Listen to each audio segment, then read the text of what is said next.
할렐루야. 오늘 주시는 말씀으로 은혜 받으셔서 성령 충만한 가운데 예수 그리스도의 부활 생명의 복음으로 힘차게 사시는 복된 주말 되시기를 축복합니다. 오늘 본문을 묵상하면서 인간에게 있어 죽음이란 무엇일까 참 많이 생각해 보았습니다. 살면서 죽음을 참 많이 경험하죠. 많이 보기도 하고 우리 장례도 많이 가봅니다. 죽는 자가 정말 허무하게 죽음으로 그것이 끝난다면 그것은 죽은 자에게도 허망한 일일 뿐만 아니라 또 죽음을 맞이하고 장례를 지르는 그 가족과 이웃들에게도 큰 상처일 것입니다. 그런데 그 죽음이 소망을 담고 있는 죽음이라면 그것은 분명히 복음일 것입니다. 오늘 예수님께서 행하신 7번째 기적, 죽은 나사로를 살리시는 이 사건은 그런 의미에서 우리에게 소망을 줍니다. 11장은 7번째 표적인 죽은 나사로를 살리신 이 부활 사건을 통해서 앞으로 곧 있게 될 예수님의 십자가와 부활 사건을 예고합니다. 그리고 이 땅에 보내신 예수님의 목적과 소명이 무엇인지를 이 죽은 나사로의 부활 사건은 담고 있기 때문에 죽은 나사로의 부활은 우리에게 특별한 의미로 다가옵니다. 이 표적은 단순히 사랑하는 마리아와 마르다의 부탁을 받고 죽은 나사로 한 사람을 살리신다는 그런 의미를 넘어서죠. 이 표적은 죽음에 직면할 수밖에 없는 세상 모든 사람을 염두에 둔 사건이라는 점에서 참으로 중요합니다. 또한 이 표적은 죄의 결과로 대를 이어 죽을 수밖에 없는 우리를 죄로부터 건지시고 또 다시 살리시려는 성부 하나님의 뜻이 담긴 창세기 3장 15절 원복음으로 거슬러 올라가는 것입니다. 오늘 주님은 우리에게 복음의 핵심인 오직 예수 그리스도, 하나님의 구원 계획의 그 사명 성취를 위해서 우리를 대속하시고자 자신을 희생제물로 드리신 그 십자가의 죽으심과 영광스러운 그 부활 사건이 전적으로 하나님의 아들의 일이라는 사실을 죽은 나사로를 살리시는 과정을 통해서 보여주고 계시는 것입니다. 그런데 그 두 자매의 오빠인 나사로의 그 병든 것이 하나님의 영광을 위한 일이라고 예수님은 말씀하십니다. 죽을 병에 걸린 급박한 상태임을 아시고도 유대인들의 장례 관습에 따라 이제는 3일이나 지났으니 확실하게 죽었다고 판단이 되는 4일째 되는 날에 예수님은 비로소 움직이시죠. 인간 관계 속으로 우리가 이렇게 바라보면 일반적으로 그렇게 친한 사이였다면 그런 전가를 받고 가만히 있을 수가 없습니다. 참으로 매정한 일을 예수님은 하셨죠. 아니 죽게 생겼다는데 열의를 제쳐놓고 우리가 달려가서 그 고쳐줘도 모자랄 상태 아닙니까? 그런데 죽을 때까지 기다리다 가십니다. 그동안 요한복음 10장까지 오면서 여러 병자를 지목해서 고쳐주셨던 그 기적 사건들에서 보여주셨던 예수님의 그 긍휼하심, 긍휼의 목자, 사랑의 목자, 이것과는 너무나 동떨어진 상식 밖의 일을 지금 예수님께서 하시는 겁니다.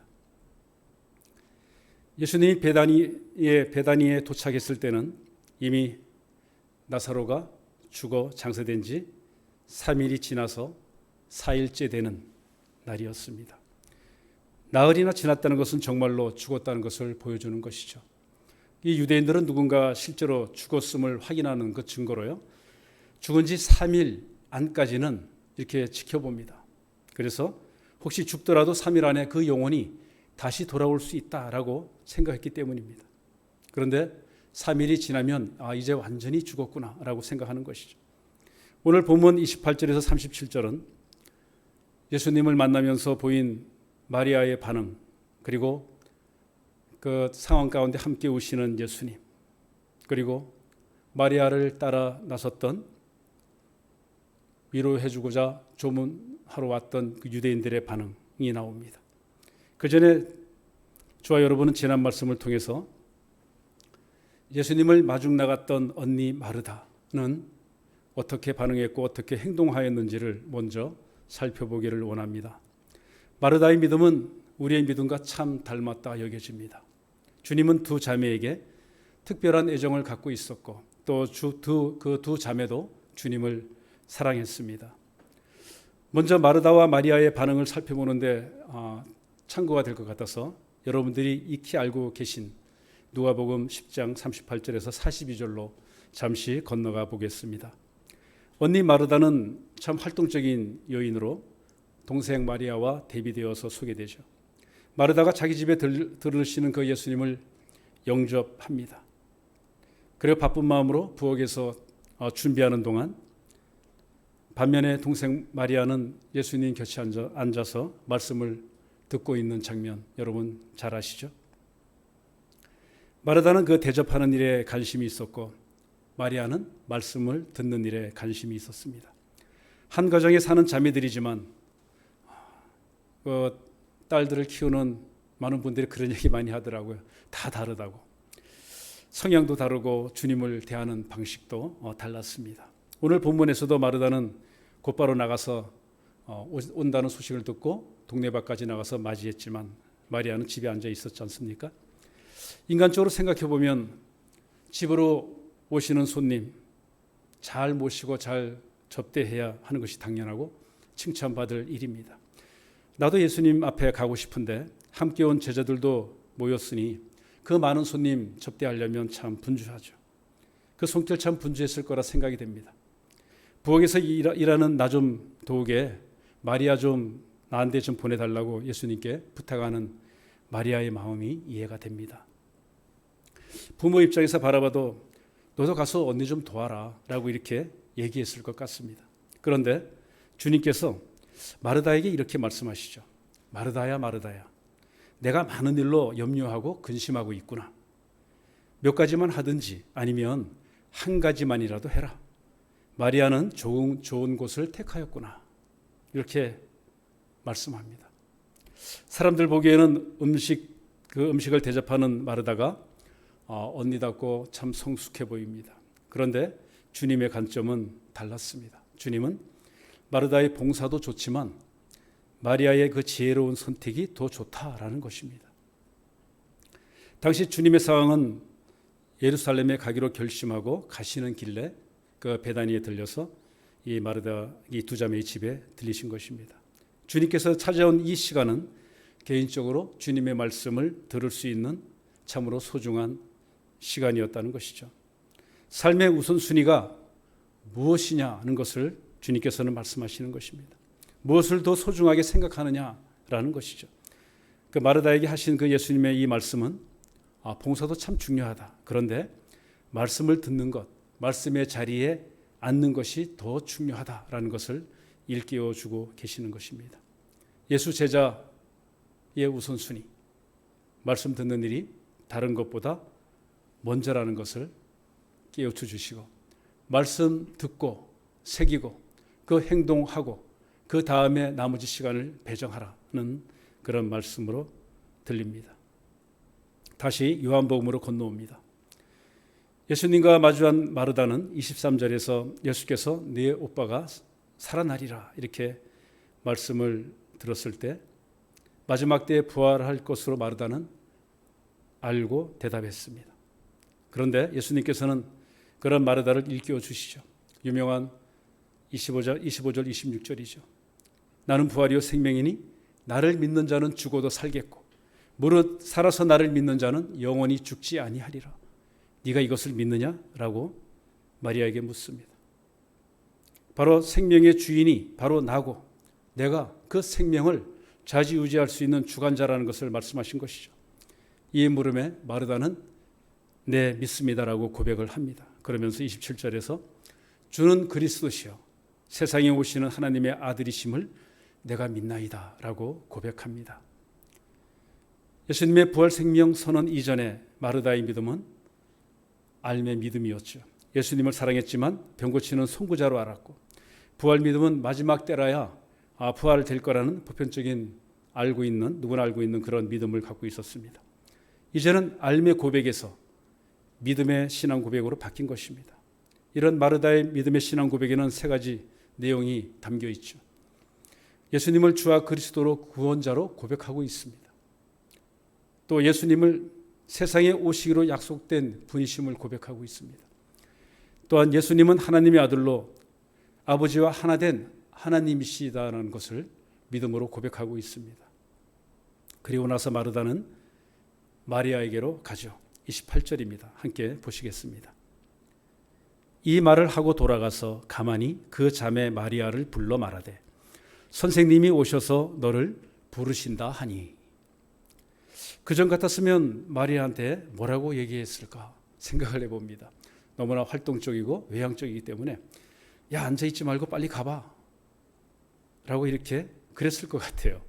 그런데 28절 보니까 가만히 불러 말하는데 조용한 목소리로 아주 친절하게 속삭이듯이 말을 합니다. 선생님이 오셨는데 너를 부르셔 라고 이렇게 얘기하는 것 같아요. 또 한편으로는 예수님께서 동네 어귀에서 직접 집으로 들어가지 않고 마르다와 마리아를 먼저 불러서 참으로 힘들어할 그 두 자매를 위로하시고자 이렇게 은밀하게 전해진 것일 수도 있다 생각이 듭니다. 그 마르다를 통해서 전해들은 마리아의 행동을 한번 보실까요? 29절에서 32절 함께 읽겠습니다. 마리아가 이 말을 듣고 급히 일어나 예수께 나아가매 예수는 아직 마을로 들어오지 아니하시고 마르다가 맞이했던 곳에 그대로 계시더라. 마리아와 함께 집에 있어 위로하던 유대인들은 그가 급히 일어나 나가는 것을 보고 곡하러 무덤에 가는 줄로 생각하고 따라가더니 마리아가 예수 계신 곳에 가서 배엎고 그 발 앞에 엎드려 이르되 주께서 여기 계셨더라면 내 오라버니가 죽지 아니하였겠나이다 하더라. 앞절에서 우리는 예수님을 대하는 마리아의 그 태도, 그 반응을 세 가지로 이렇게 볼 수 있습니다. 먼저 29절 30절에 보니까 마리아는 언니 마르다의 말을 듣고 급히 일어나 나갔습니다. 급히 갔습니다. 그리고 32절에서 예수님을 배웁고 예수님을 경배했습니다. 또 그 발 앞에 엎드려 고백합니다. 마리아의 이런 태도를 보면서 주 앞에서 우리는 어떤 자세여야 하는지를 다시 한번 돌아보게 됩니다. 주님은 마리아의 이 한결같은 모습을 기쁘게 받고 계십니다. 우리도 마리아처럼 말씀하시면 즉시 움직이는 믿음 되기를 원합니다. 두렵고 떨림으로 주님 발 앞에 엎드려 경배하는 믿음 되기를 원합니다. 마리아는 예수님을 보고 그 발 앞에 엎드려 언니처럼 자신도 똑같이 주께서 여기 계셨더라면 오빠가 죽지 않았을 것이라고 고백합니다. 그동안 마리아는 죽어가는 오라비를 보면서 예수 그리스도를 얼마나 기다렸을까, 그러면서 얼마나 애달팠을까, 얼마나 안타까웠을까. 주님이 계셨더라면 그것을 알게 하는 말입니다.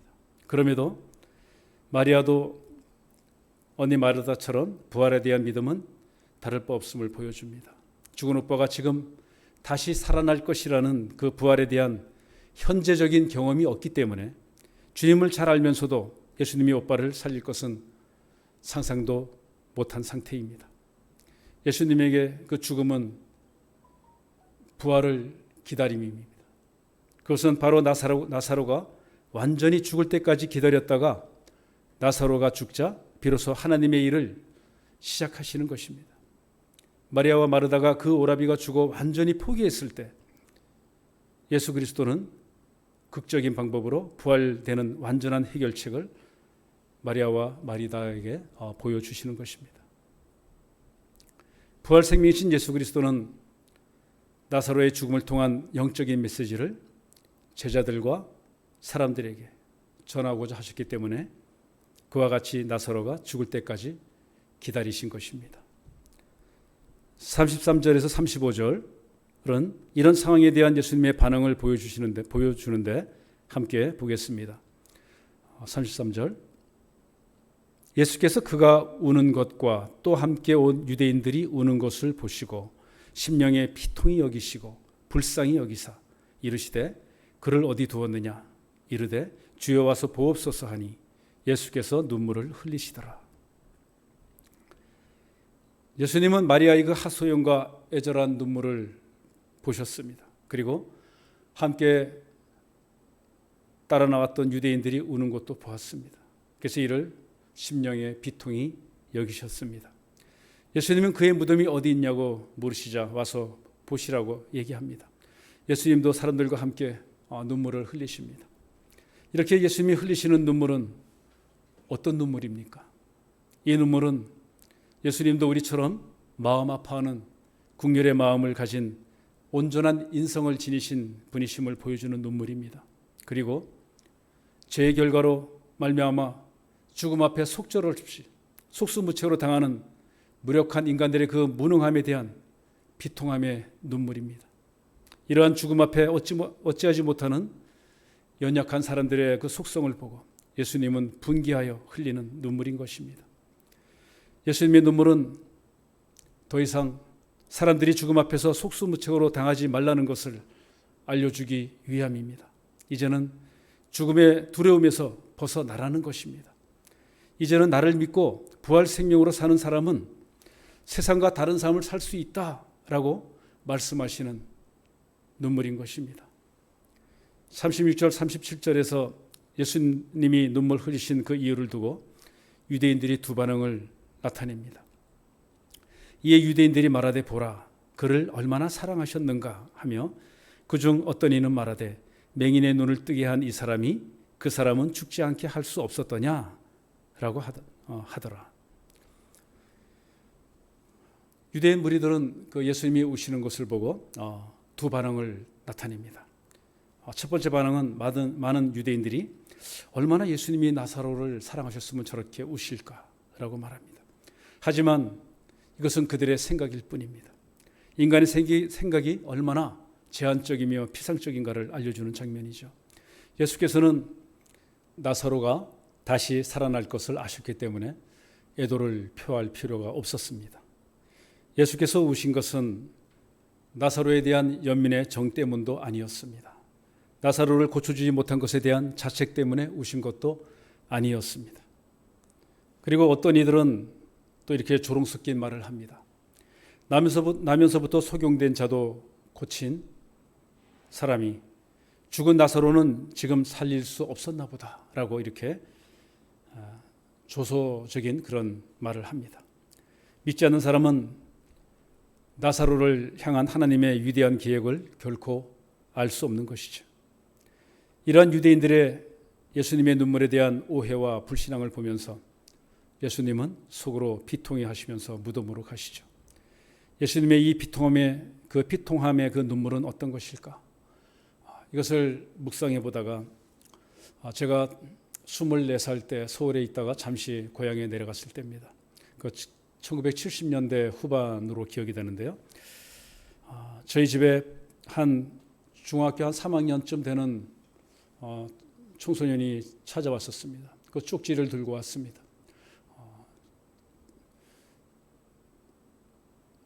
자기 아버지가 돌아가시면서 쪽지를 남기고 가는데 이분을 꼭 찾아뵈고 내가 그의 아들이라고 얘기를 하라라는 거였습니다.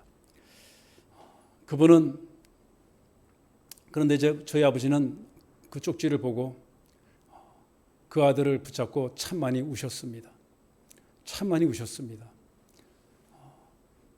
사연은 6.25 때 1.4.5 때 그리고 6.25가 터지면서 1.4.5 때 한경도에 사시던 우리 아버님이 이제 남자들이 공산당을 피해서 다 나와야 되기 때문에 해변가에 있던 저희 아버지와 그 친구들은 배를 타고 동해바다를 거쳐서 1월 달입니다. 큰 눈 많은 때 동해바다를 거쳐서 부산까지 가는 겁니다. 여러분 그 보틀피프 생각하시면 됩니다.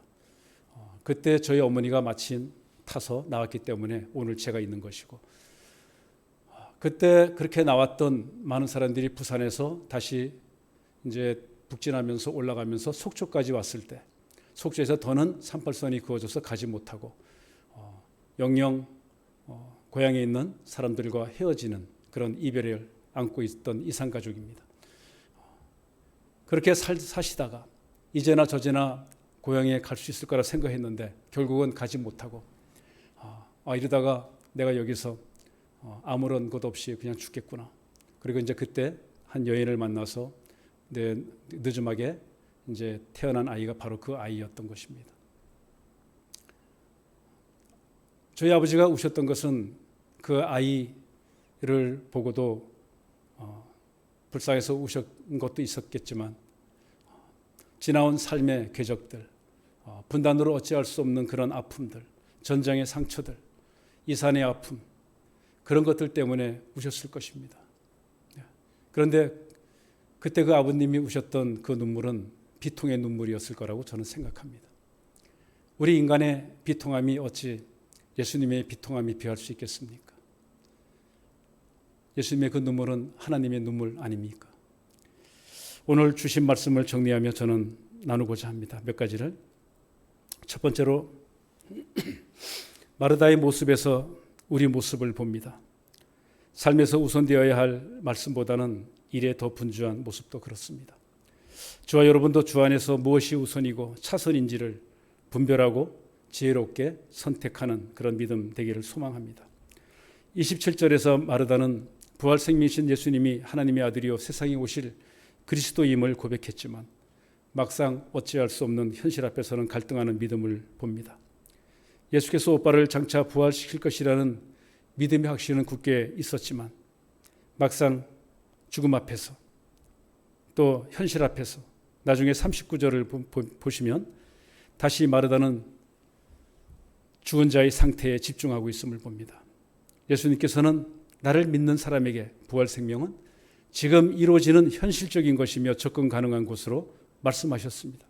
그리고 마르다는 이것을 믿는다고 했지만 마르다는 주님의 그 부활 능력이 죽음을 직면한 지금은 아니라는 믿음의 부족을 드러냈던 것입니다.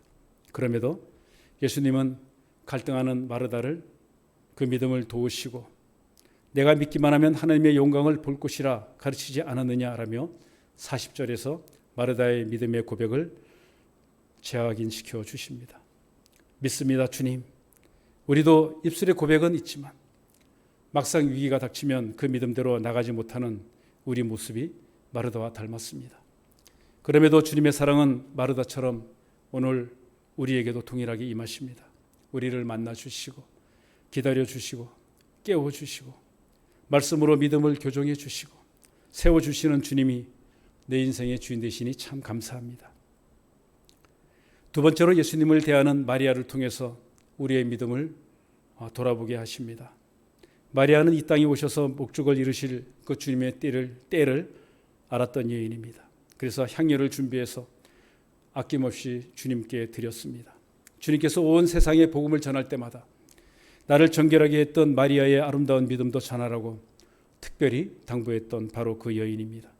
우리도 주님께서 쓰시고자 하실 때를 위해서 내가 가진 은사를 또 물질과 건강을 내가 배운 세상 모든 것을 아낌없이 잘 준비했다가 내어드릴 수 있는 그런 믿음 되기를 소망합니다.